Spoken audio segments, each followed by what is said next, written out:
안녕하세요. 즐거운 순간의 박대선입니다.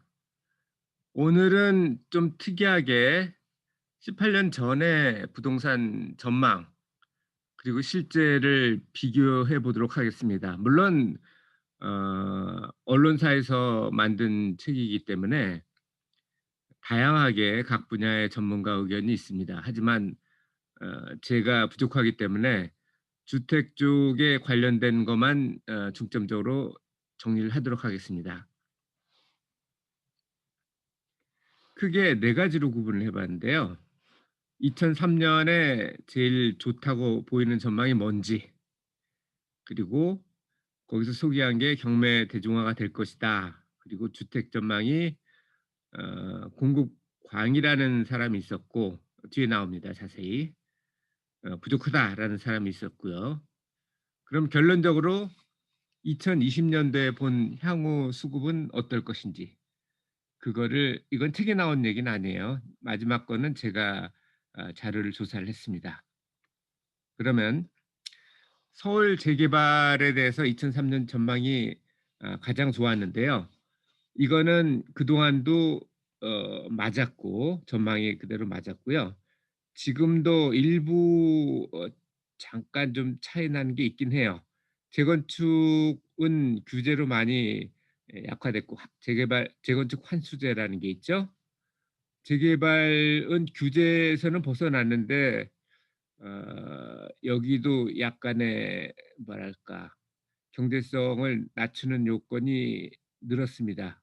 예를 들면 임대주택 의무 건설 비율이 올라갔는데 이거를 뭐 그냥 원가대로 사주면 좋은데 주택공사에서 그렇게 안 사죠. 반값에 삽니다.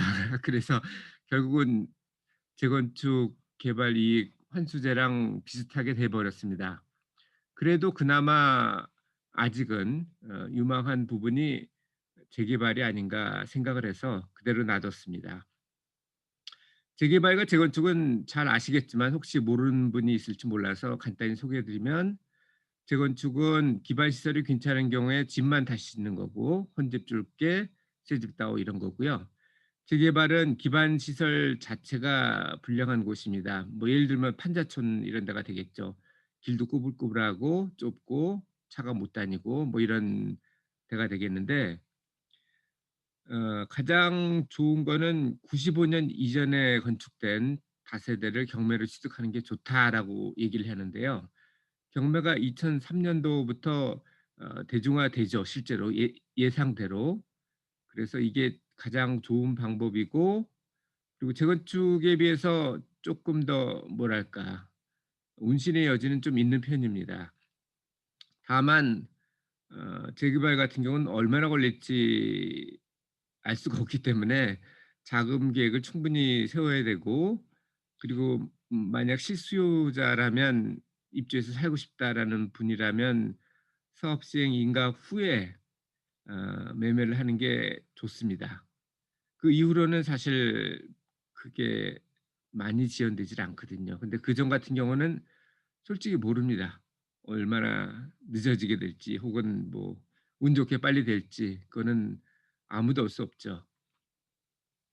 그리고 간단하게 재개발 단계를 말씀드리면 각종 지정이 있죠. 기본 계획 수립, 정비 계획 수립, 정비 구역 지정 이런 어 그런 단계가 있고, 그다음이 인제 주민들이 많이 신경을 써야 되는 부분이 추진위 설립하고 조합 설립. 이거는 인제 그 지주, 그러니까 땅, 왜냐하면 땅하고 주택하고 소유자가 다른 경우가 있어요.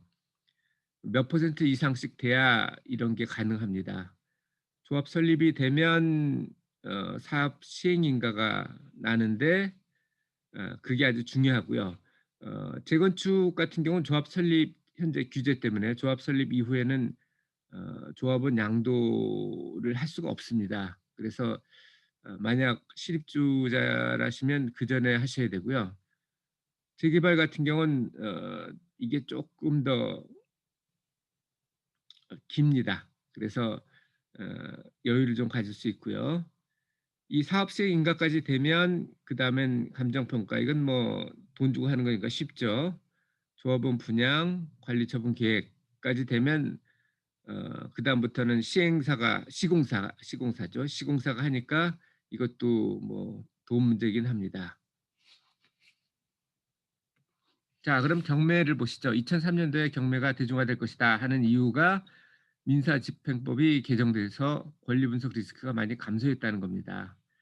그런데 여전히 물건 분석은 중요하죠. 왜냐하면 경매를 하는 목적이 뭐 채권 채무를 해소해서 사회의 어떤 문제점을 줄이겠다라는 그런 목적은 공공적인 목표고, 개인이 참여하는 개인의 목표는 싸게 사서 제값에 팔겠다라는 거거든요. 그런데 팔리지 못하는 걸 싸게 사는 건 의미가 없죠. 그건 싼 게 아니죠, 어떻게 보면. 그래서 물건 분석은 항상 중요합니다. 그래서 물건을 볼 줄 아는 분이 있다면 권리 분석에 대해서는 리스크만 회피하면 되니까 큰 문제가 아니라고 생각을 합니다. 그리고 대부분은 감정가보다 낮게 낙찰 받는 경우가 많으니까요. 물론 감정가가 6개월 전이니까 시가가 그동안 상승했다면 감정가보다 높아지는 경우도 있겠습니다만, 시가보다 더 높은 가격으로 낙찰받는 경우는 없겠죠. 그럴 이유가 없으니까. 그래서 노력만큼 수익이 발생하는 구조입니다. 특히 지방 같은 경우는 소형일수록 고위수익이라고 그러니까 이런 쪽을 통해서 자기 집 마련을 하는 것도 방법이 아닌가 생각합니다. 가장 중요한 거는 물건 분석이라는 걸 명심하시고요. 권리 분석은 사실 물건 분석이 된다면은 그건 큰 문제가 되지는 않는다고 봅니다. 그러면 이 책의 하이라이트인 주택과 아파트를 보겠습니다. 2003년도에 공급 과잉이라고 혹은 부족이라고 싸우던 분들이 있었어요. 과잉이라는 분들은 고종환 아리에 멤버스 사장이 그랬고, 부족이라는 분은 장성수 주택산업연구원이 주장을 했습니다. 결과를 보시면, 이 그래프를 보시면 아시겠죠. 물론 뭐 여러 가지 변수가 있긴 합니다만 어, 대부분의 가격은 수요 공급에 의해서 결정됩니다. 그래서 실제로 2003년에서 2008년까지 5년 동안 어떻게 변화했나 봤더니 이 그래프에서 가장 기울기가 심한 구간이죠. 70%가 상승했습니다. 2003년도에 주택가격 지수가 서울 얘기입니다. 60이었는데 2008년도에는 100이 됐습니다. 자, 그러면 더 중요한 거예요. 앞으로는 어떻게 될 것이냐. 이걸 보시죠. 서울시 2025 주거 종합계획에 따르면 서울에서 매년 8년 동안 매년 평균 필요한 가구 수가 8만이라고 합니다. 그런데 공급되는 거는 예측이 가능하거든요.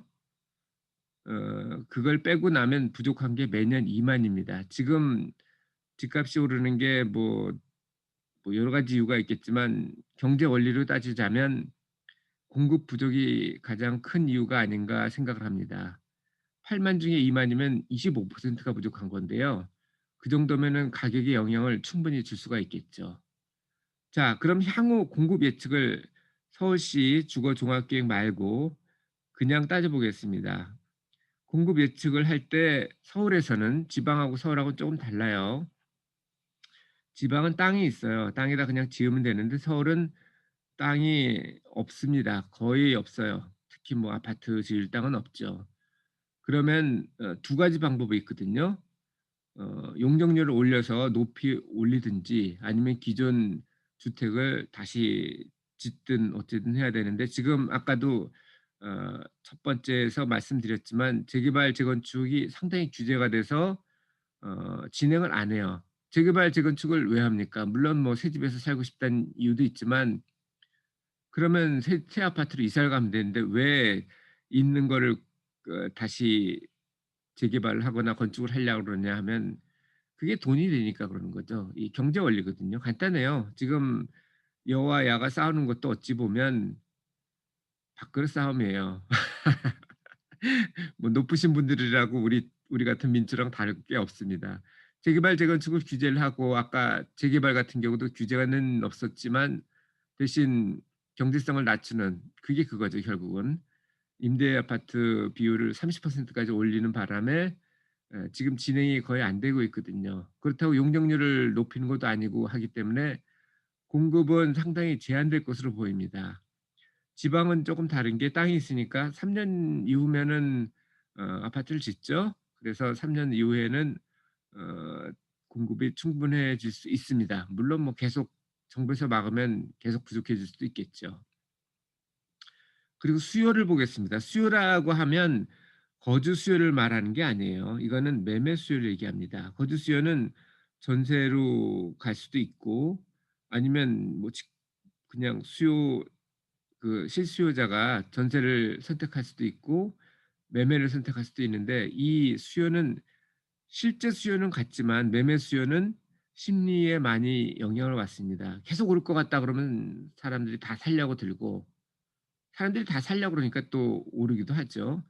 반대 같은 경우는 '아 뭐 이제는 부동산은 끝났어.' 이렇게 뭐 인구도 줄기 때문에 "공실이 늘 거야." 이런 식으로 나오면 사람들이 왜 사겠습니까? 하우스 푸어 되게. 전세로 있고 싶겠죠. 그런데 현재로는 세금 규제 때문에 알짜 한 주택을 선호합니다. 그래서 만약 여러 채를 가지고 있다면 지방은 팔고 서울을 지키려고 할 거고 서울에서도 1 가구 1 주택 뭐 외에는 세금을 지금 엄청 때리고 있기 때문에 어 쪼끔 덜한 주택을 팔고 더 좋은 주택을 사려고 하는 그런 것들이 나타날 겁니다. 그래서 서울은 수요가 지금 2025 이거는 2018 년도에 만든 계획이거든요. 이 계획보다 수요가 더 늘 가능성이 높으니까 부족이 더 늘 가능성이 높고 지방은 3년 동안은 모르겠습니다만 3년 이후에는 3년 이후도 뭐 정부 뭐 규제에 따라 좀 바뀌긴 하겠습니다만 물리적으로만 본다면 3년 이후에는 수요가 좀 떨어지지 않을까 하는 게 제 생각이고요. 뭐 저는 전문가는 아니니까 물론 전문가도 많이 틀립니다만 제 생각은 이렇고요. 여러분은 또 나름대로 생각을 해 보시면 될 것 같습니다. 그래서 오늘 한국 부동산 전망 리뷰한 게 어떻습니까? 2003 년도에 만든 거를 2020 년도에 18년 후죠. 물론 이 책을 썼을 땐 2002 년도였을 테니까. 어땠나요? 전문가도 많이 틀리죠?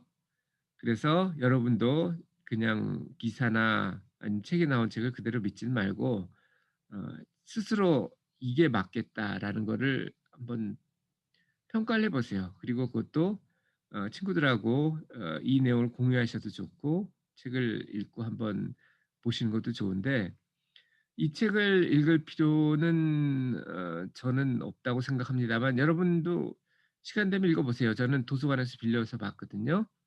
지금 이 책을 살 수는 없습니다. 솔직히 말씀드리면 18년 된 책을 팔고 있는 그것도 전망 일반 이론서가 아니고 전망하는 책을 팔지는 않을 테니까 그 도서관에서 한번 빌려 보세요. 예전에는 어떻게 생각했고 실제로 이런 전망이 어떻게 되는지 보시면 흥미롭습니다. 그래서 중요한 거는 여기서 여러분이 느낀 거를 실제로 판단을 해 보시고 그리고 친구들하고 상의를 해 보시고 그래서 행동을 하시는 게 어떤가 생각합니다.